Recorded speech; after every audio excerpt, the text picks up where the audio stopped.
Hello everyone, कैसे हैं आप सब। रसोई से चैनल पर आपका बहुत बहुत स्वागत है। चलिए गाइज, आज हम देखने वाले हैं डीएम कैसे इतना बदल लेते हैं खुद को। प्लीज़ डिवाइन गाइड करें, प्लीज़ राधा रानी गाइड करें। गाइज, अगर आप मुझसे पर्सनल गाइडेंस या रीडिंग चाहते हो तो आप मुझे 9520642716 नंबर पर व्हाट्सएप मैसेज कर सकते हो। ये रीडिंग पेड होती है गाइज। तो चलिए देखते हैं डीएम कैसे इतना बदल लेते हैं खुद को।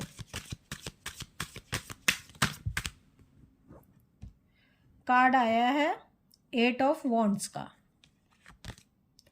Page of pentacle, king of cups, page of cups, 4 of swords, 5 of swords, 9 of wands, queen of pentacle, 4 of wands, the fool. देखिए गाइस, जब डीएम और डीएफ का सेपरेशन होता है उस समय वो टाइम आ जाता है जब डीएफ को अवेकन होना है और डिवाइन के रास्ते पर चलना है। अब डीएफ डिवाइन के रास्ते पर चलती है और खुद को पूरी तरह से बदल लेती है। जब डीएफ अपने आप को खुद को पूरी तरह से बदल लेती है तो डीएम भी उसी रास्ते पर चलना शुरू कर देते हैं। जो डीएम अपनी डीएफ को छोड़कर चले गए थे, ये छोड़कर ही इसलिए जाते हैं ताकि इनकी डीएफ अपने अंदर की कमियों को देख पाए, क्योंकि डीएम अपनी डीएफ के अंदर की कमियों को देख पाती है। लेकिन डीएफ अपने डीएम से जुदा नहीं होना चाहती, सेपरेशन में नहीं आना चाहती। लेकिन जैसे दिन के बाद रात और रात के बाद दिन आता है, जैसे दिन नहीं होगा तो रात की वैल्यू नहीं होगी, रात नहीं होगा तो दिन की वैल्यू नहीं होगी, सुख नहीं होगा तो दुख की वैल्यू नहीं है, और दुख नहीं है तो सुख की वैल्यू नहीं है। उसी तरह से अगर सेपरेशन नहीं है तो मिलन की वैल्यू नहीं होगी। तो उसी तरह से मिलन की वैल्यू हो सके, डीएम की लाइफ में आने की वैल्यू हो सके, डिवाइन को सेपरेशन क्रिएट करवाना ही पड़ता है। अब डीएफ लीड कर रही है इस जर्नी को और डीएम इनके पीछे पीछे चल रहे हैं। जितना काम डीएफ अपने ऊपर करती है और जिस तरह से डीएफ अपने आप को बदल रही होती है, वो चेंजेस डीएम की लाइफ में भी आ रहे होते हैं। डीएम को खुद समझ नहीं आ रहा होता कि मैं इतना कैसे बदल रहा हूँ। अब डीएम को समझ आ जाता है डीएफ की वैल्यू, कि मेरी डीएफ मेरे साथ ऐसा क्यों करती थी, मुझे चेस क्यों करती थी, मेरे पीछे क्यों आती थी, मेरे लिए रोती क्यों थी। अब डीएम को समझ आ जाता है कि मेरी डीएफ मुझसे कितना लव करती थी, जो कि मेरी डीएफ अब मुझसे दूर हो गई है। डीएम को थर्ड पार्टी और कार्मिक्स डीएफ की वैल्यू करवाना बताते हैं। डीएम को थर्ड पार्टी और कार्मिक्स इनकी लाइफ में इतने तांडव लेकर आते हैं, इनकी ईगो को तोड़ते हैं। डीएफ के ऊपर डीएम का इतना अधिक इफेक्ट होता है कि डीएफ खुद को बदलने पर मजबूर कर देती है। डीएम और डीएफ एक दूसरे को कुछ भी कहते हैं तो इनका बहुत असर पड़ता है एक दूसरे के कहने का।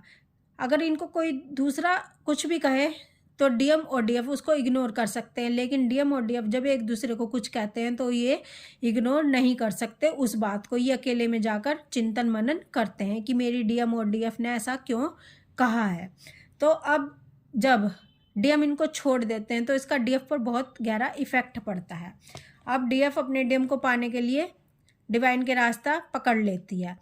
अब डीएफ मजबूर कर रही होती है अपने डीएम को कि मैं तो बदल रही हूँ, मैंने तो अपनी आदतें वो छोड़ दी हैं पुरानी, ठीक है, लेकिन अब तुमको भी वो आदतें छोड़नी होगी, उन टॉक्सिक लोगों को छोड़ना होगा जो कि हमारे कनेक्शन में काम नहीं कर रहे हैं, जो कि हमारा कनेक्शन इस वजह से काम नहीं कर रहा है क्योंकि तुमने टॉक्सिक रिलेशन को पकड़ा हुआ है, टॉक्सिक कनेक्शन को पकड़ा हुआ है। थर्ड पार्टी और कार्मिक्स को तुमको रिलीज़ करना ही होगा, तुमको अपना कर्मा बैगेज क्लियर करना ही होगा।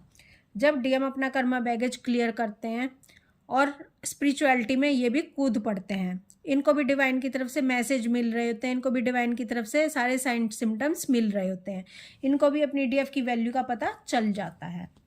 अब क्योंकि इनकी डीएफ पूरी तरह से बदल गई है, जो काम डीएफ पहले करती थी अब डीएफ नहीं कर रही है, उसी तरह से जो काम डीएम पहले करते थे वो डीएम भी अब वो काम नहीं करेंगे।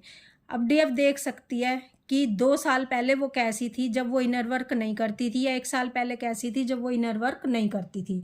क्या अभी भी वो अपने डीएम को उसी तरह से चेज कर रही है? क्या अभी भी अपने डीएम को उसी तरह से अपना फोकस किए हुए है, ये अपने ऊपर ध्यान दे रही है? अगर अपने ऊपर ध्यान दे रही है, अपने डीएम को चेज नहीं कर रही है, तो 100% आपके डीएम भी अब कार्मिक थर्ड पार्टी के पीछे नहीं पड़े हुए हैं, उनको खुश करने में नहीं लगे हुए हैं। अब ये आइसोलेशन में चले गए हैं, अब ये खुद पर फोकस हो गए हैं, अब ये अपनी डीएफ के बारे में सोचने लगे हैं, अब ये अपनी डीएफ से रियूनियन करने के बारे में सोचने लगे हैं। अब ये चिंतन मनन करने लगे हैं कि मैंने कहाँ कहाँ गलतियाँ की हैं, अपनी डीएफ को कहाँ कहाँ दुख दिए हैं। तो अब डीएम भी पूरी तरह से बदलना शुरू कर देते हैं, क्योंकि इनकी डीएफ पूरी तरह से बदल चुकी है।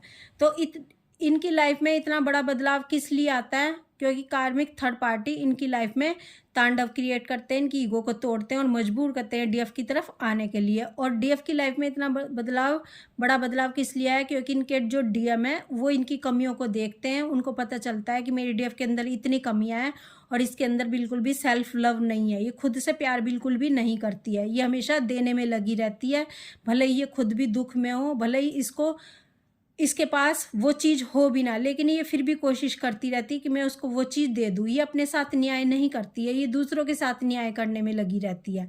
तो डीएम समझाते हैं कि सेल्फ लव क्या होता है, सेल्फ वैल्यू क्या होती है, सेल्फ रिस्पेक्ट क्या होती है। जब डीएफ ये सब चीज़ें समझ लेती हैं और अपने ऊपर ध्यान करती है, अपने लाइफ को सक्सेस करने में लग जाती है, अपना सोल पर्पस करने में लग जाती है, यानी डिवाइन के रास्ते पर आ जाती है, तो डीएम भी सही रास्ते पर आ जाते हैं। डीएम भी अपने डीएफ को पहचानना शुरू कर देते हैं, अपने डीएफ से सेलिब्रेशन करने के लिए सोचने लग जाते हैं। डीएम भी खुद पर पहले फोकस करते हैं, ना कि थर्ड पार्टी और कार्मिक को खुश करने में लगे रहते हैं। डीएम भी पहले अपने आप को देखते हैं कि मेरी खुशी किस चीज़ में, मेरी खुशी मेरी डीएफ के पास जाने में, मेरी खुशी मेरे डीएफ से रियूनियन करने में है। मुझे पहले खुद की वैल्यू करनी है, पहले मुझे खुद को देखना है कि मैं खुश हूँ या नहीं हूँ, तब मुझे दूसरों की खुशी का ध्यान रखना है। तो जब डीएफ बदलती है तो डीएम भी बदलना शुरू कर देते हैं और डीएफ अपनी डीएफ से रियूनियन करने के लिए रेडी हो जाते हैं, अपनी डीएफ के साथ जस्टिस करने के लिए रेडी हो जाते हैं। और ये सब बदल देते हैं इनको डीएफ, क्योंकि डीएफ और डीएम के चक्रा सेम है, हार्ट चक्रा से दोनों एक दूसरे से कनेक्टेड हैं। दो बॉडी में होते हुए भी ये दोनों एक ही सोल हैं। तो जिधर हाफ सोल चलेगी उधर उधर ही उसके पीछे पीछे वो दूसरी हाफ सोल भी चलेगी। जो डीएफ करेगी वही डीएम करने के लिए भी मजबूर हो जाते हैं और दोनों डिवाइन के सामने समर्पित हो जाते हैं एक सोल के रूप में, और दोनों मुक्ति की राह पर चल पड़ते हैं, अपने डिवाइन के रास्ते पर चल पड़ते हैं। अपने डिवाइन ने जिस कार्य के लिए इनको भेजा है, सोल पर्पस के लिए जिस भेजा है, तो वो सब कार्य डीएम और डीएफ करने लग जाते हैं एक होकर। तो इस तरह से डीएम इतना बदल लेते हैं क्योंकि इनकी डीएफ खुद को बदल चुकी होती है।